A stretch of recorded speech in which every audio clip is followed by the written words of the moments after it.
विनोद व त्याचे 3 मित्र सुरेश, जयंत व आनंद अशा चौघांनी दुचाकीवर केलेला हा जीवघेणा आणि भयावह प्रवास पूज्य पुरुषोत्तम दांडेकर साहित्य अभिवाचन स्पर्धेच्या अंतिम फेरीमध्ये नेताजी सुभाषचंद्र बोस महाविद्यालय या वर्षीच्या प्रवास वर्णन या थीमनुसार सविनय सादर करीत आहेत एक सत्य घटना, पॅरानॉर्मल ड्राईव्ह। लेखक आणि दिग्दर्शक डॉक्टर मनीष देशपांडे, संगीत श्रेयस कुलकर्णी, संगीत सहाय्यक अनिल देशपांडे, सहभागी कलाकार निवेदक डॉक्टर मनीष देशपांडे।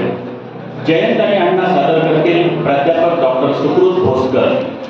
विनोद आणि बाई सादर करतील प्राध्यापक डॉक्टर आनंद अष्टोरकर।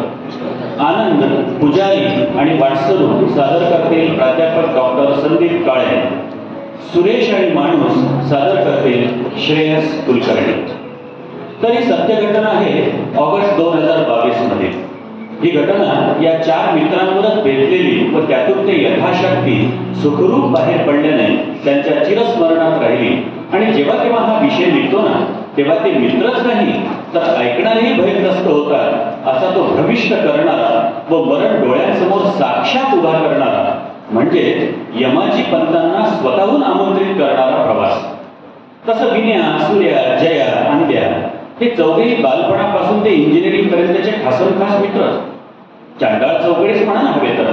विचार, आचार, ग्रह, कुंडली, नक्षत्र सगळं परस्परांशी मिळतं जुळतं। कधी कधी कडाकडा भांडायचे, पण चहा टपरीवर सिगारेटचा झुरका मारता मारता एकही व्हायचे जसे काही ते कधी भांडलेच नव्हते। त्यामुळे त्यांची मैत्री म्हणजे तुझं माझं जमेना व तुझ्या वाचून करमेना अशी निखळ मैत्री। इंजिनिअरिंगच्या शेवटच्या वर्षाचं पहिलं सेमिस्टर संपून सुट्ट्या लागल्याने सूर्याची मैत्रीण कोकणातील दापोलीला आपल्या घरी निघून गेली होती। सूर्याला त्याच्या प्रेयसीची म्हणजेच मिनलची खूपच आठवण येत होती व दुरावा सहजही होत नव्हता। म्हणून संध्याकाळी चांडाळ चौकडी कट्ट्यावर भेटल्यावर सूर्या काकुळतीने म्हणाला, अरे काय मला ना मिनलचा विवाह सहन होत नाही। चला ना आपण दापोलीला जाऊन तिला भेटून येऊ। सकाळी निघू आणि संध्याकाळपर्यंत परत येऊ। चला ना यार प्लीज। अरे पण तुला भेटायची तीव्र इच्छा आहे ना, मग जा तू जाऊन भेटून ये। मनाची आणि शांती करून ये बाबा। तुला कोण नको म्हणतोय आणि आम्ही कसे जाऊ? तुम्हाला मध्येच ओ द्यायला नाही का रे? नाही रे, तसं नाही आपल्या मिनलच्या भावांनी आणि नातेवाईकांनी याला हाणलं आणि याचे हातपाय जर तोडले तर त्याला त्याच्या घरी पोचवायला कोणतरी लागेल ना, म्हणून याचा म्हणत असेल हो की नाही मिन्या? चुप बसा। मिनलच्या घरी सगळ्यांना सगळं माहिती आहे, काही मारवीर बसणार नाही। अरे एकट्याला एवढं लांब जायला बोध होतं आणि तसे तुम्हा तिघांना सोडून मी कधी प्रवास केलाय का? नाही ना, म्हणून तर नाहीतर आणलंय माझं पेटर। खरे तर हे चौघे रिकामटेकडेच होते म्हणा। जॉब सर्चिंग चालू होतं, कॅम्पस इंटरव्ह्यू देत होते, पण नोकरी मिळावी अशी कोणतीच घाई व परिस्थितीही नव्हती। त्यामुळे दिवसभर उखाड्या पाखाड्या व चकाट्या पिटणं हाच बिनपगारी पण फुल मस्करी असा जॉब होता। चला रे आपण जाऊया सूर्याबरोबर दापोलीला। तसंही बरेच दिवसात आपापल्या बाईकर आपण काही लांबचा प्रवास केला नाही। काय म्हणतात जया, विनया, जाऊयात का रे? हो, माझी काहीच हरकत नाही। सूर्या आणि विनयाकडे काहीतरी नव्याकडे आहेतच, मारूया आपण नवीन गाड्यांवर। सांग काय झालं विनया तुझं? मी आणि आंब्या तर तयारच आहोत आणि सूर्या तो तर मुंडाळ्याचा बांधून बसलाय। साल्याचा आयुष्य दुर्गती होता काय? हे बघा काय तेव्हापासून लावलंय तुम्ही त्याचं बावड्यासारखं बोलायचं नाही। नुसती वायफाय करत आहात तुम्ही।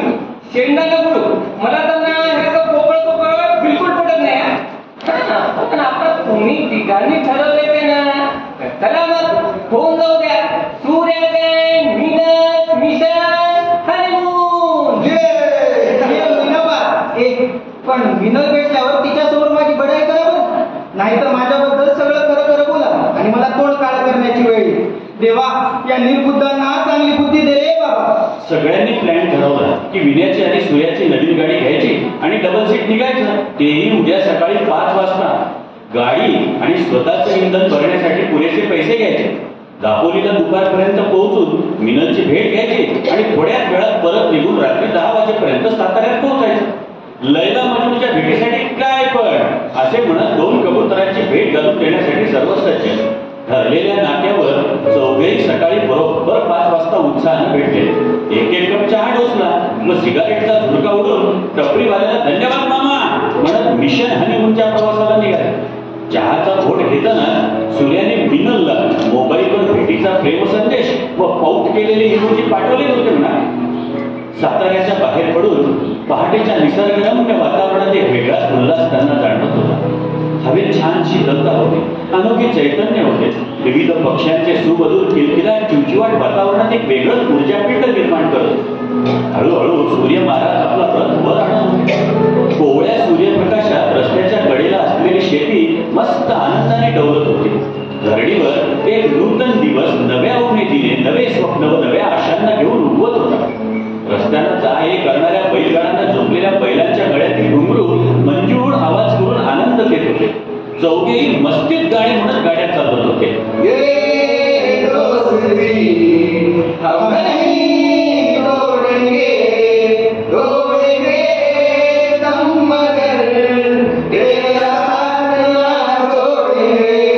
अंध्याने कुणालाही न विचारता एका छोट्या हॉटेल जवळ गाडी थांबवली. अंध्या गाडीला पार्क करत म्हणाला, सूर्या आता काहीतरी चर्चा कर की बा. आधी फोटो बा, मग गाणे फोटो बा. लय भूक लागली बघू आता. चला मस्त काहीतरी खाऊ, उतर लवकर. सूर्या खर्चा करणार की वापस जाऊ मी? हो रे, आताच सांग. नाही तर आल्या पाहिजे वापस. चला भीक मागली. अबे दुष्काळातून आलात का बे? चला रे, तुमच्यासाठी काही पण. पोट भरून जेवण केली आणि उरलेला प्रवास त्यांनी सुरू केला. कोकणातील निसर्गरम्य वातावरणाने सर्वजण अक्षरशः भारावून गेले. विपुल संख्येनं असलेली आंब्याची व नारळाची झाडे पाहून मन प्रसन्न झालं. दुपारी 1 वाजण्याच्या दरम्यान दापोली गाठलं. सूर्याने मिनलला फोन करून ठरलेल्या ठिकाणी बोलवून घेतलंच होतं. ती येईपर्यंत चहाचे गोट व सिगारेटी फुंकल्या. थोड्याच वेळात मिनल आल्यावर सर्वजण तिला भेटले. इकडच्या तिकडच्या गप्पा मारल्या. बऱ्याच वर्ग मित्रांच्या कुंडल्या काढून टळई उडवून झाली. तेवढ्यात सूर्या म्हणाला, हॅलो गाईज, तुम्ही जरा दापोलीचा परिसर पाहून घ्या. मस्त फिरा इकडे तिकडे, खा प्या मौज करा. तोपर्यंत मी आणि मिनल थोडं फिरून येतो. खूप झाले, 1.5-2 तासात मी परत येईल. मग आपण वापस जाऊ. आपण परत इथंच भेटू 3 वाजता. तुम्ही जास्त वेळ घेऊ नका, नाहीतर आपल्याला जायला उशीर होईल. मग माझ्या नावाने बोंबा मारायच्या नाही काय रे? सूर्या लवकर ये बरं. वेळ अशी पटकन येतो, नाही तर आठवतं ते. नाही तर रात्र पेरात होईल ना सातारा पोहोचेपर्यंत. हे बघ त्याच्यासाठीच आठवत सगळं. काय रे सूर्या? अरे यार, इतक्या दिवसांनी आलं ते इतकं लांब. 1-2 तास तरी घालू द्या ना मला मिनल सोबत. मी येतो लवकरच, डोंट वरी. मिनलला गाडी मागे बसून सूर्या उडाला 2 लव बर्ड सारखा. आणि हे 3 डोंगवळे मात्र चहा पीत आणि सिगारेटी फुंकत भटकत राहिले दापोलीत. दापोलीत काय काय वैशिष्ट्य आहे याची माहिती करून घे. आणि बघत बघत संध्याकाळचे 7 कधी वाजले हे त्यांना कळलंही नाही. त्यांना वाटलं होतं की सूर्या आपल्या जागेवर केव्हापासूनच आलेला असेल. पण आला असता तर फोन केला असता ना. याचा अर्थ तो अजूनही मिनल सोबतच आहे. साल्याने एक फोनही केला नाही हरामखोर कुठला. अशी छानशी शिरी हसडून आणि सूर्याच्या वागण्याची हद्दच झाली असं म्हणून त्याला आता फोनच करतो असं जया म्हणाला. विनया, अंध्या, या किती उशीर झाला आता आपल्याला. साताऱ्याला पोहोचण्यात बराच वेळ होईल. आधीच आगळ भरून आले. रस्त्यात पाऊस दिवस लागला तर. त्यापेक्षा मी काय म्हणतो, आपण आता दापोलीतच मुक्काम करूयात का? सगळे सूर्यावर चिडलेले होते. जयाने मुक्काम करत म्हटल्यावर परत त्या रागात तेल, रॉकेट, पेट्रोल, कापूस सगळं सोबत टाकलं होतं. विनोद रागात आणि आवाज चढवून म्हणाला, नाही नाही नाही नाही, इथं मुक्काम वगैरे काही करायचं नाही. काही झाले तर ते पॉसिबल नाही. होऊ दे रात्रभर ट्राय करू, पण आजच सातारा काढू.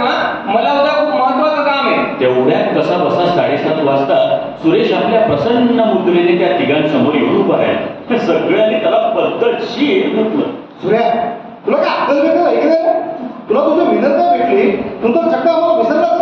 कशा तरी आम्ही घरी थापा मारला तुझ्यासाठी आणि तू मात्र मजा मारत बसलास. हे बरोबर ना तुला? अरे जाऊ दे रे. आता काय गेलेली वेळ परत येणार आहे का? जे झालं ते झालं. अरे तुला अरे तुझ्या ओठाला हे लिपस्टिकच काय लागलं रे? असं म्हणून विनोदने वातावरण थोडं हलकं केलं. धन्यवाद मित्रांनो. या केवळ तुमच्यामुळे ना माझी आणि मिनलची प्रीती भेट होऊ शकते. Thank you so much. आणि हो, मिनलने तुम्हाला थँक्स सांगितले बरं. बरे यार जाऊ द्या ना. हे घ्या, एक सिगरेट ओढा आणि आता राग सोडा. हे काय नाही रे सूर्या, आता वापसी प्रवासाचा सगळा खर्च तू करायचा. हीच तुझी शिक्षा. पाऊस येऊ शकतो. एकदाची ही चौकडी दापोलीहून परत निघाली. तशी अंदाज गर्द होण्यास सुरुवात झालीच होती म्हणा. पुढे काय होणार याचा किंचितही अंदाज त्यांना नव्हता.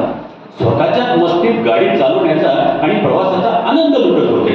जिंदगी एक सफर है सुहाना, यहाँ कर क्या हो किसने जाना, उड़ले उड़ले हो, उड़ले उड़ले हो, उड़ले उड़ले हो, उड़ले हो.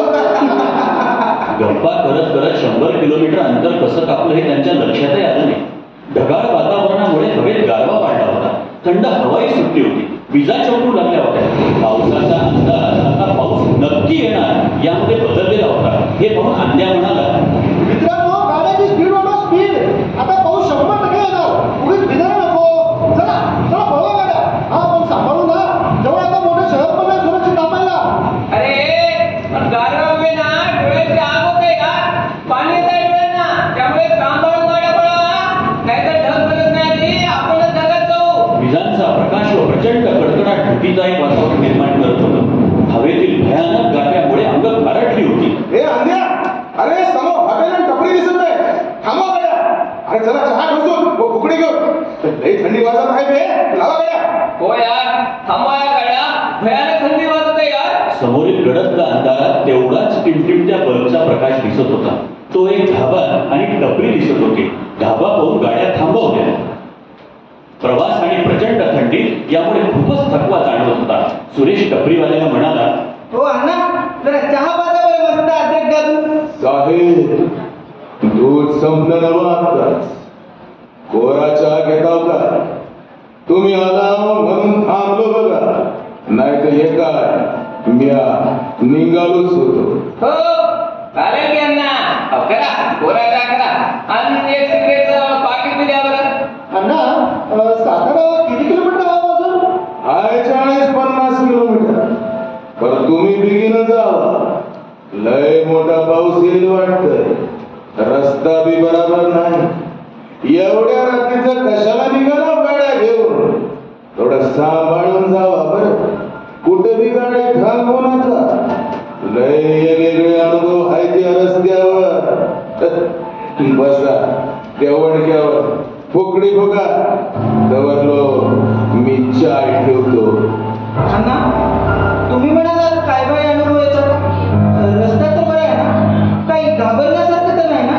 नाही हो, हाय रस्ता सुनसान. पण घाबरू नका. पाऊस आला तर उगाच हाय होतील म्हणून शाम्या म्हणलं. येऊया, गरम चहा प्या आणि निघा लवकर. मला बी लवकर घरी जायचंय. रस्ता लय सुनसान हाय. चहा आणि सिगारेट पिऊन तरतरीत झाल्यावर चौघेही निघाले. पावसाचे बारीक सारीक थेंब यायला सुरुवात झाली होती. अचानक हवेतला गारवा जीव घेणा पडू लागला. विजांचे लोळ आणि ढगांचा कडकडाट प्रचंड भीतीचं वातावरण निर्माण करू लागलं. सर्वांच्याच अंगावर सर्वकन भीतीचा काटा येऊ लागला. बघता बघता पावसाचा जोर वाढून धो धो बसू लागला. सोबतच वादळी वारे गाडीला हेलावून टाकू लागले. आजूबाजूला असलेल्या काळ्या कुट्ट अंधारातून आणि तेही कधी न पाहिलेल्या अशा प्रचंड पावसात रस्त्याने फक्त 2 गाड्या जात होत्या. पावसात पूर्णतः भिजल्याने अंगात हुडहुडी भरली होती. थंडीने थरथरू लागले. तरी सुद्धा अंड्या म्हणाला, अण्णांनी सांगितलंय आता कुठेही थांबायचं नाही. हो लोक पाऊस जरी आला, विजा जरी पडल्या तरी थांबायचं नाही. चला चला पळवा गाड्या. एकमेकांना घट्ट धरा म्हणजे तेवढी थंडी कमी होईल. अरे पण आपण बरोबर चाललोय ना. अरे रस्ता तर नाही ना चुकलो. कारण कोणते छोटे मोठे गाव दिसत नाही यार. पावसामुळे समोर सुद्धा स्पष्ट दिसत नाही. अचानक समोर कोणी आलं ना तर अपघातच होईल बघा आपला. भर पावसात जवळपास 10-15 किलोमीटर अंतर कापलं होतं. चौघेही थंडीने व अनामिक भीतीने थरथरत होते. पण कुठेच थांबायचं नाही असं ठरल्याने गाड्या पळवूच लागले. पण जेव्हा असह्यच झालं तेव्हा विनोद म्हणाला, अंध्या, अरे आपण आता कुठेतरी थोडा वेळ हॉल घेऊयात का? अरे ऐकू येते का तुम्हाला? अरे पावसाने आणि वाऱ्याने काहीच ऐकू येत नाही. जरा मोठ्या बोल. अरे आपण थांबूयात का थोडा वेळ? मला सहन होत नाही यार आता. प्लीज प्लीज थोडा वेळ थांबा. ओके ओके ठीक आहे. नाहीतरी पाऊस आणि वारा दोघेही सगळे झाले. थांबा रे, थांबा सगळेजण. अरे अरे अरे ते बघ समोर अंधुकचा उजेड दिसतोय. बहुतेक घर असावं. ह्या त्या बाजूला गाड्या. अरे पाऊस खूप जोरात आहे, आपण थांबू तिथं थोडा वेळ. चला त्या प्रकाशाच्या दिशेने. जवळ जाताच घराची आकृती स्पष्ट झाली. एका पत्र्याच्या शेडमध्ये मिणमिणता प्रकाश दिसू लागला. तेवढाच आधार. दोन्ही गाड्या रस्त्यावरून खाली उतरवल्या आणि सर्वांनी शेड खाली आसरा मिळवला. सर्वजण ओले चिंब व थंडीने काकडले होते. हा पाऊस थांबेल असं काही वाटत नव्हतं. तरीही त्यांना भिजतच साताऱ्याला पोहोचायचंच होतं. तरी मी तुम्हाला म्हणत होतो यार, पावसाचा अंदाज आहे कडे. आपण दापोलीला मुक्काम करू म्हणून. पण तुम्ही काय माझं ऐकलं नाही. आता कसं बोललं? हो यार, थांबलो असतो ना तर बरं झालं असतं बघ. सूर्या, हरामी तू तर काहीच बोलू नको. या परिस्थितीला ना तूच कारणीभूत आहे बघ. तेव्हा ना आपण साताऱ्यातून जुने झालो असतो. हे बघा, अजून किती जोरात पाऊस होते. जायला आपण आता थांबायचं नाही. आजच पोहोचत साताऱ्याला.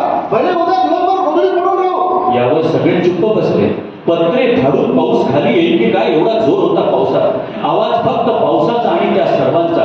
बाकी दूर दूर किर्र अंधार आणि भयावह सन्नाटा.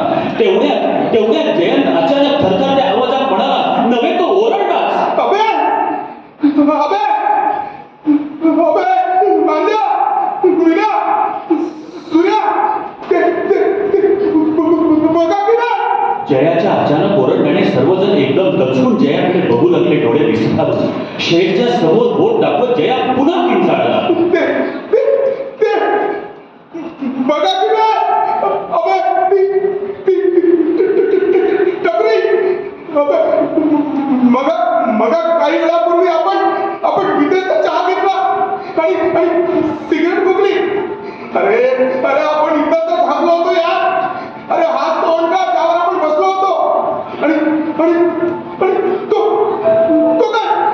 तो काय काढला पावसातून आहे. बघा.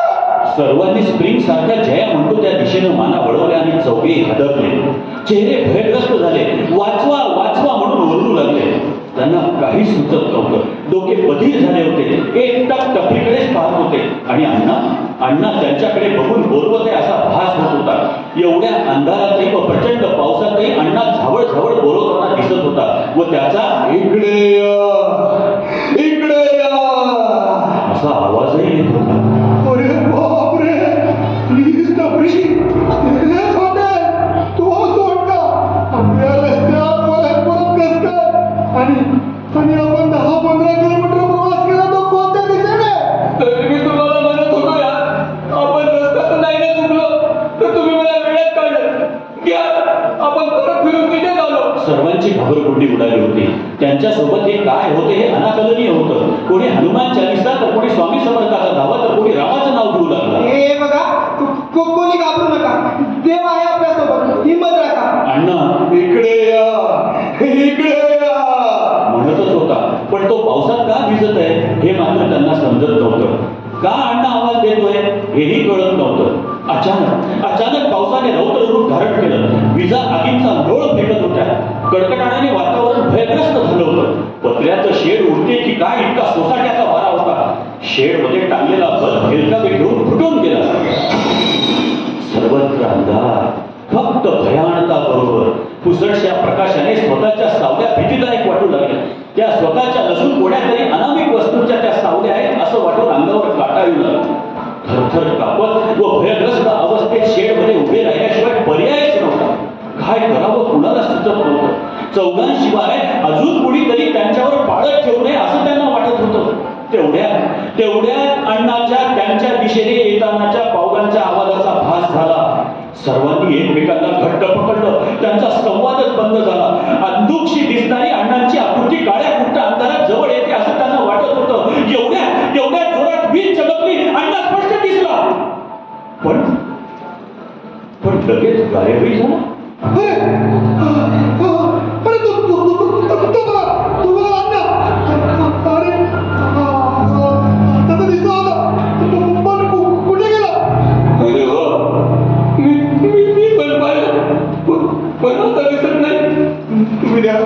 काहीतरी गडबड आहे. खरं तर अण्णाला मी पण पाहिलं होतं. पण आता तो दिसत नाही. अण्णा, हो अण्णा, तुम्ही कुठे आहात? आवाज देत नाहीत अण्णा. अंड्या पिण्याच्या मला भीती वाटत आहे. प्लीज काहीतरी करा ना यार. तेवढ्या इतका वादळासारखा वारा आला आणि डोक्यावरचं शेडही वरच्यावर उडून घेऊन गेला. आता सर्वत्र फक्त अंधार, प्रचंड पाऊस, वारा, विजा हेच सोबतीला. केविल वारे होऊन सर्वजण उघड्या पावसात थांबले. काहीच कळेना. तेवढ्या सूर्या ओरडला, पळा बेटा, पळा. चला निघा इथून. आता आपलं काही खरं नाही. पहिले इथून निघा, नाहीतर आपण मेलोच म्हणून समजा. सगळ्यांनी एक साथ तिथून सुटायचं ठरवलं. गाड्या जशा सुरू केल्या ते वेगानं गाड्या पळू लागले. निघताना सर्वांनी एकदा मागे वळून पाहिलं. टपरी प्रकाश दिसत होती. आपल्या मागून कोणीतरी धापा टाकत येत आहे असा भास होत होता. सहजच विनोदनं मागे वळून पाहिलं. खरोखरच अण्णा त्यांच्या गाड्यांच्या मागे पडत येते असं त्याला वाटलं. गाड्यांच्या वेगाबरोबरच अण्णांची उंची व टांगांची रुंदी वाढताना भासली. भीतीने सर्वांचा थरकाप उडाला. मेलो मेलो, वाचवा वाचवा म्हणत गाड्या दामटवू लागले.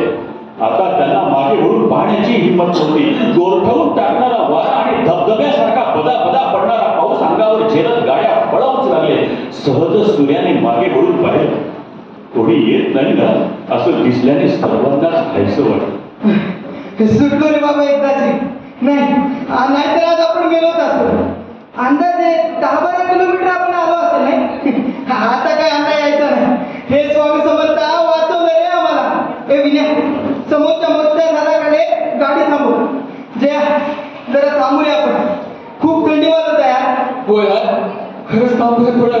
भीतीने ना हातपाय पळून गेले यार. चौघेही झाडाखाली थांबले आणि तोच एक आवाज आला. चहा घेणार का? दूध आणलंय आता. अरे बापरे, 30 टपरी, तेच हॉटेल, तोच ओळखा. अजून आपण इथेच आहोत. अरे आता आलेला आवाज. अरे तो तर त्या हाताचा आवाज आहे. पण तो तर दिसत नाही. अरे तो काय ना पावसात उभा आहे. आपल्याला पुण्याला बोलवतोय. उद्या मला हात फेल होते आता. अरे काय होत यार आपल्यासोबत.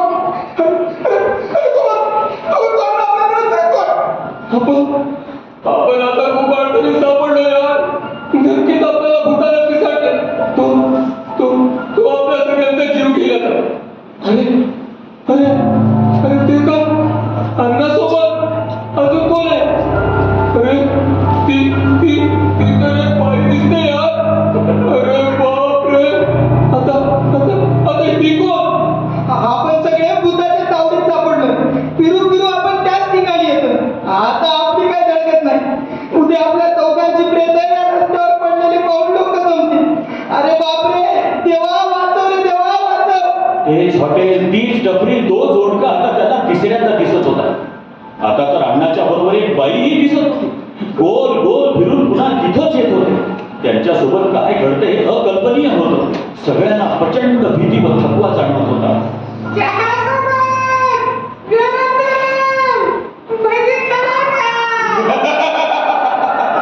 सिगरेटचं पाकिट मी देऊ का?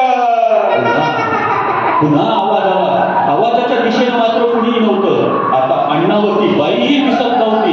चला बे, चला पळा. आपण जाम संकटात सापडलो ना. चला पळा बे. आता कुठे थांबायचं नाही. तेव्हाच अण्णावरती बाई त्यांच्यासमोर प्रकट होऊन त्यांचा रस्ता अडवू लागले व जोरात हसत म्हणू लागले. सिगरेट फुगा. अरे जाग्या तू काढलं. अरे प्या म्हणतो ना. हॉटेल, टपरी, अण्णा, बाई यांना क्रॉस करून सुसाट केल्याने गाड्या काढल्या. पुढे पुन्हा तेच हॉटेल व तीच टपरी लागते की काय या भीतीयुक्त विचाराने गाड्या पळवू लागल्या. मागे बसलेल्या जयाला काही अंतरावर एक मंदिर असल्यासारखं वाटलं. अंधुकचा दिव्याचा प्रकाश दिसता जया ओरडला. अरे ते थांबा. ते का तिकडे? ते मंदिर आहे. दिवा पण दिसतोय. चला मंदिराकडे जाऊ. मंदिरात सुरक्षित असते. तिथे कोणतरी साधू बाबा असतील. आपण थांबायला पाहिजे यार. नाहीतर परत तेच हॉटेल आणि तीच कपडे दिसेल. आपण तिथेच गुटमळत राहू. चला लवकर तिकडे. सर्वजण मंदिराच्या दिशेने वळाले. आपल्यासोबत काहीतरी भयानक घडत नाही या भीतीने त्यांनी मंदिरात आसरा घ्यायचं ठरवलं. चिखलातून कशा बशा गाड्या घेत मंदिरापाशी पोहोचले. पाहतात तर काय, मंदिराच्या ओट्यावर अण्णावर त्या बाईसारखं दिसणारे एक जोडपं उभं होतं. जसं काही ते या चौघांची वाटच पाहत होतं. परत सर्वांची घाबरगुंडी उडाली. पण एवढ्या पावसातही त्या जोडप्यानं त्यांना मंदिरात येण्यास सांगितलं. मंदिरात भूत नसते या विश्वासानं ते चौघे त्यांच्या मागे मागे मंदिरात गेले. महादेवाच्या त्या हेमाडपंथी जुनाट मंदिरात एका भिंतीला खेटून कोणीतरी शांत झोपलेलं होतं. या आत या महाराज, ओ महाराज, ते आलेत बर का?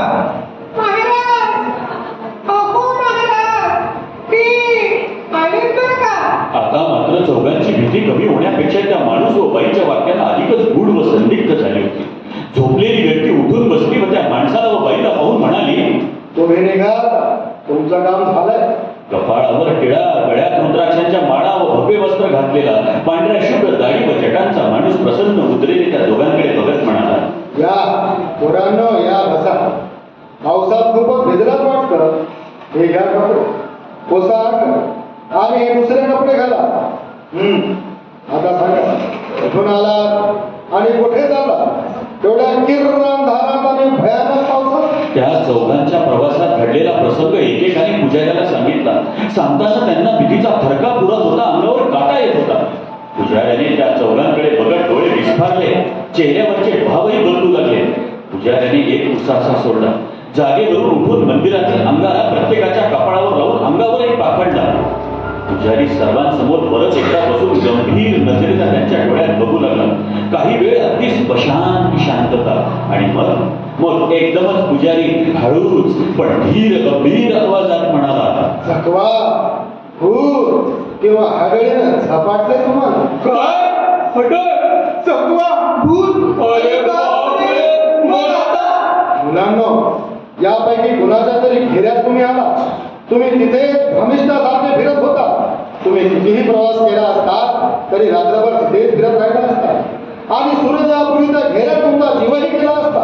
तुमचं नशीब बलवत्तर म्हणून तुम्ही इथे पोहोचला. पण आता निश्चिंत राहा, तुम्ही ते सुरक्षित आहात. फक्त सूर्योदय होईपर्यंत या मंदिराच्या बाहेर पडू नका. आता इथे झोपा. सकाळ झाल्यावर पुढचा प्रवास करा. कुठे? साताऱ्याला जायचं ना? काही नाही, फक्त 20-25 किलोमीटर आहे. तोपर्यंत भोलेनाथ तुमचं रक्षण करतील. हर हर महादेव. महाराज, एक विचारू, आता तुम्ही पाठवून दिलेले ते दोघे कोण होते? दरवाजाच्या बाहेर पडल्यावर तेही दिसेनासे झाले. हे सर्व मायावी काय आहे महाराज? पुजाऱ्याने फक्त स्मित व गुपित असं हास्य केलं व म्हणाले, हे बघा, इथे काही चटया आहेत, त्या घ्या व करा. आता सकाळी उठवतो मी तुम्हाला. हर हर महादेव. बरे विनय, त्या भूताची सिक्वत नाही ना? नाहीतर आगीतून निघून फुपाट्यात पडायचो आपण. नाही रे, झोपा ना. मंदिरातच चाललं रे भूतबीत, काही येत नाही. झोप. नाही रे, पण ते दोघे अण्णा आणि बाईसारखे वाटत होते ना. आपल्याला त्यांचा चेहराही पाहता नाही आला. खरंच हे लोक चांगले आहेत ना? नाहीतर सूर्या म्हणतो कसं नवीन काहीतरी लपडवून जायचं. सर्वजण शारीरिक व मानसिक थकव्यामुळे लगेच झोपले. सकाळी पुजाऱ्याने उठवलं सर्वांना. त्यांच्यासाठी चहा केला. आता पाऊस पूर्णपणे थांबून कोवळं ऊनही पडलं होतं. वातावरण प्रसन्न वाटत होतं. पण आजूबाजूला पाहिल्यावर त्यांना एकही घर दिसलं नाही व पुजाऱ्याशिवाय चिटपाखरू. सर्वजण प्रसन्न मूडमध्ये परतीच्या प्रवासाला लागून सुखरूप साताऱ्याला पोहोचले. 2 दिवसानंतर एकमेकांना फोन करून कट्ट्यावर परत एकदा भेटायचं ठरवलं. हाय गाय, कैसे है भाई सब लोग? जीवन बापरे, नको यार आठवण त्या रात्रीची. खरंच ते महाराज म्हणाल्याप्रमाणे ना, आपण सगळे त्या भूताच्या घेऱ्यात मेलोच असतो. हो यार, खरंच त्या महाराजांचे खूप खूप उपकार. मित्रांनो, माझ्या मनात एक विचार येतो, त्या महाराजांना आपण परत येऊन भेटू, त्यांचे आशीर्वाद घेऊ. केवळ त्यांच्यामुळे तर आता पुन्हा कट्ट्यावर भेटलो ना. जाऊयात का उद्या? हो यस, नक्की. उद्या सकाळी 8 वाजता जाऊ. ठरल्याप्रमाणे सकाळी 8 वाजता सगळेजण आनंदात निघून अर्ध्या तासातच मंदिरापाशी पोहोचले. पण बघतात तर काय, ते मंदिर तर पूर्णपणे पडलेलं बंगलेलं होतं. तिथे काहीच नव्हतं, पुजारीही नव्हते. मोठे मोठे बेशरमाची झाडे वाढलेली होती, काट्या कोपाट्या होत्या. मंदिरात जाण्याचा रस्ता जवळपास बंदच होता. एवढ्या अडचणीत मंदिर दिसतही नव्हतं. पण जागा तर तीच होती. मंदिराचा ढाचाही तसाच होता. मग ही अवस्था कशी काय असा सर्वांनाच प्रश्न पडला. सर्वांच्याच अंगावर परत एकदा भीतीचा काटा उभा राहिला. चला रे बाबा, परत आता नवीन काही जमेला नको. म्हणजे काय रे, त्या मंदिर व त्या पुजाऱ्यामुळेच तर आपण वाचलो ना. तेवढ्यात एक वाटसरू जाताना दिसला. मामा,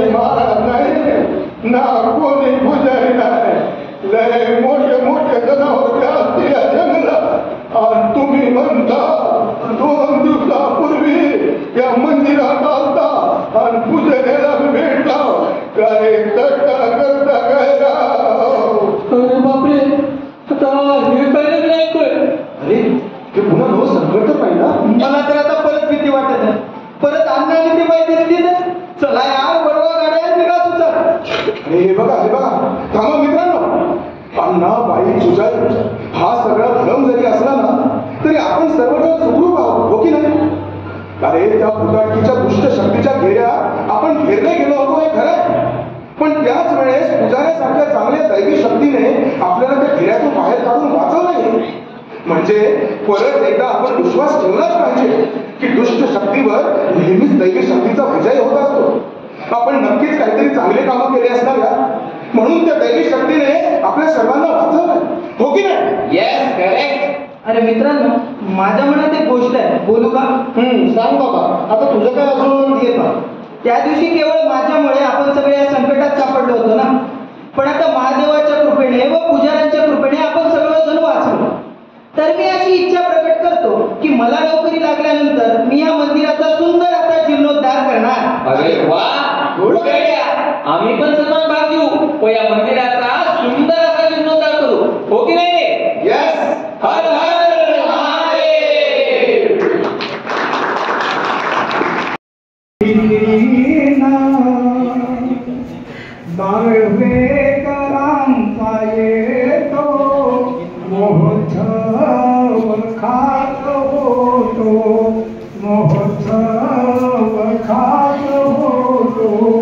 जेव्हा देवाचा परिवार डोळे धरून पाहतो महोत्सव खास होतो भले चाहे दुश्मन जमाना हमारा सलामत रहे दोस्ताना हमारा मित्रांनो खरंच मी जेव्हा उत्तम गोड केला अभिवादन पण देतात मोठा सत्कार झाला आपल्याला आनंद वाटला असा तुम्ही आमच्या 40 गाव या बरोबर करा म्हणून मी 40 गावच्या रसिकांचं म्हणेल 40 गाव वालो रसिकों से कह दो शहर में आपके कलाबाद आए हैं भरे लगने भरे गाने कविता सुनाने को कवि राज आए हैं धन्यवाद आम्ही पुढीला कधी रोखणार नाही पुढे तो आगे बढ़ते तो भूतमध्ये काही नसतं हे माहिती असून सुद्धा क्षणभर असं वाटलं की मी एखाद्या भूताच्या हवेलीमध्ये झाली